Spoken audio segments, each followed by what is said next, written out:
Yagi-Uda antennas are quite popular, mostly in VHF and UHF bands, because the size is reasonable in those bands. It is also used in HF bands like 20 meter and 40 meter. Then in VHF, the antenna can be used both at 2 meter, 4 meter and 6 meter. But most often you make a VHF Yagi-Uda antenna. The Yagi-Uda antenna has multiple elements. The most important is the driven element, which is usually either a usual dipole or a folded dipole. And then behind that there will be a reflect, which is slightly longer, about 5% longer. And in front you have the directors. The structure on which all the elements are mounted is known as the boom.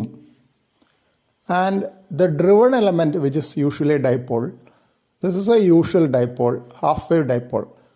One half will be quarter lambda. This is also quarter lambda. Together they will form a half-wave dipole antenna. The feed points are seen here. A usual dipole antenna, you will not connect the feed point to the boom. It will be insulated. This will be insulated. And similarly, the directors in front and reflectors in front can also be insulated from the boom, or sometimes in certain designs they are connected by drilling in the center of the boom, and that is on the side, and you just connect it with a screw, because the RF voltage in the center will be 0. So there is no harm in connecting to the boom also, but there will be difference in the length of the elements depending on whether the elements are isolated from the boom using usually a hydraulic clamp in case of VHF and UHF antenna, or some other method in other types of antennas. So this is the driven element, typically a half-wave dipole with a quarter lambda on either side.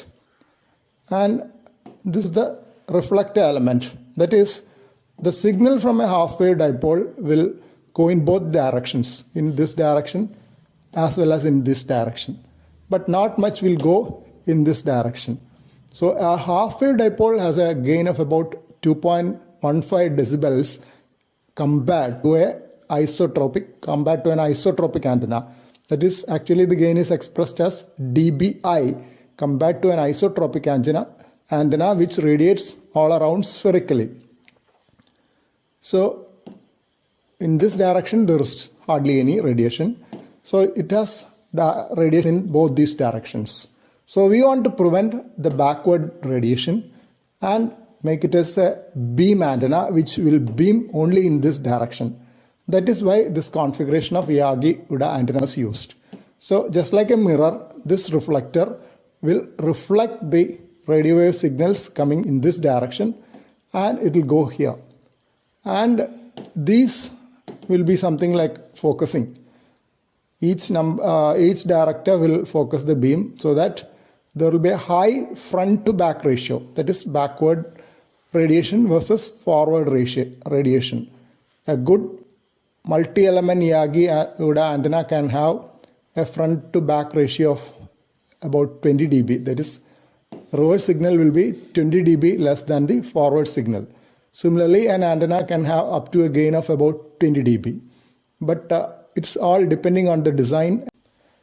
Adding a reflector will give almost a 5% increase, and one director might give 1% increase. So the number of directors as they increase, it is not a linear increase. It increases in a diminishing way. And at a point, it will be not worthwhile increasing the number of directors.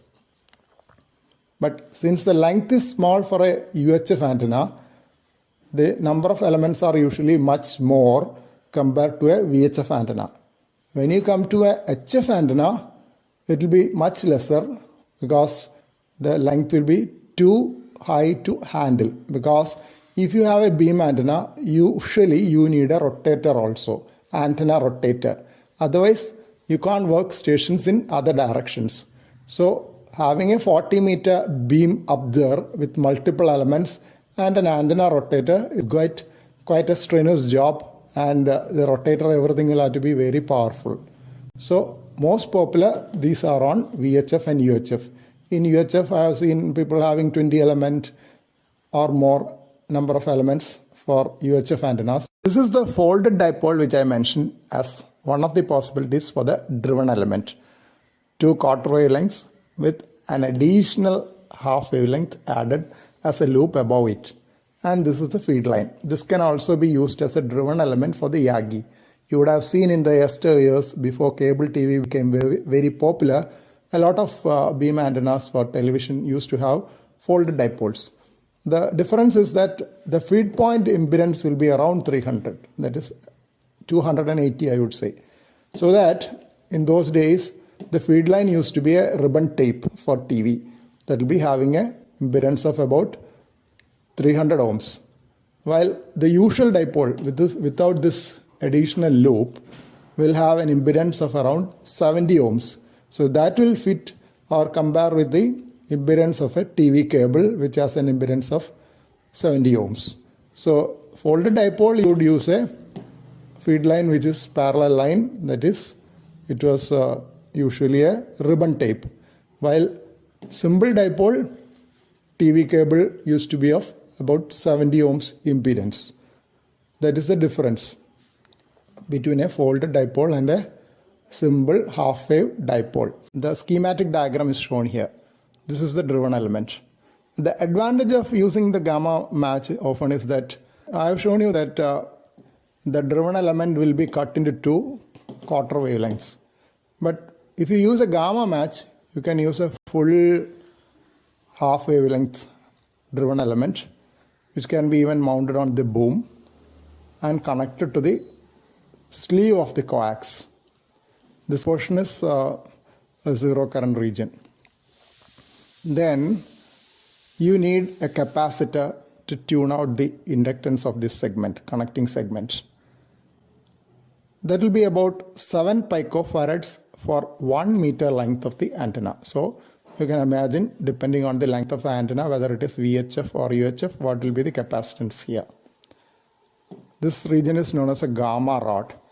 Typically, it has to have half the diameter of the driven element, but here both are shown as same symbol for simplicity. Then you have a shorting bar which connects the gamma rod to the driven element.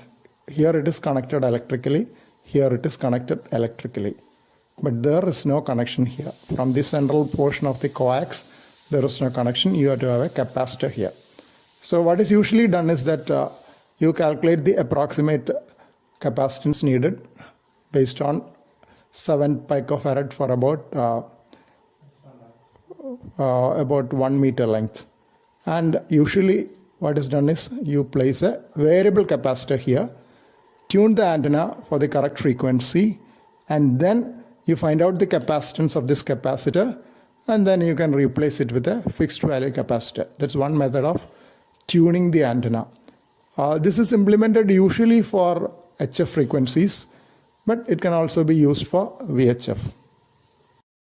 Instead of using a capacitor, a coax may be used for the gamma match. Here you can see this is the connecting stub and this is the gamma rod. In this region, what is done is that this is an aluminum pipe, and inside you can see a piece of coax without the outer covering. So the outer covering of the coax is removed and the insulator and inner conductor are placed inside this gamma rod, and the sleeve of this feed cable is connected directly to the boom, while the inner conductor of the feeder is connected to the inner conductor of the coax kept inside this tubing, and this tubing can be slided for tuning. So that will change the capacitance of the combination of inner conductor of the coax within the tubing, so that This will act as a variable capacitor. Tuning is done by moving this step this way or this way, depending on how you want to adjust the feed point capacitance here. So this is one method of implementing a gamma match without using a variable capacitor.